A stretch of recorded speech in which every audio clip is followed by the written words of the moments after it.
Hello বন্ধুরা, আজ আবার শুক্রবার চলে এলাম স্টেশন থেকে কর্তাবাবুকে নিয়ে। আজকে একটু যে বাজার দেখাবো, আজকেও বাজার করেছি, সেই বাজারগুলো দেখাচ্ছি।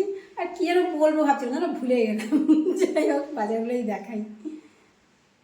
এই দেখো কী কী বাজার করেছি।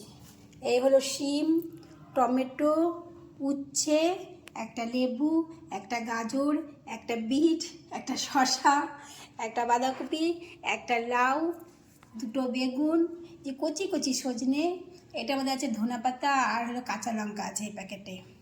তারপরে এখানে মুড়ির প্যাকেট নিয়েছি একটা, আর নিয়েছি একটা ঝুড়ি ভাজার প্যাকেট, আর ছোটো ছোটো দুটো বাদামের প্যাকেট, একটা পাউরুটি,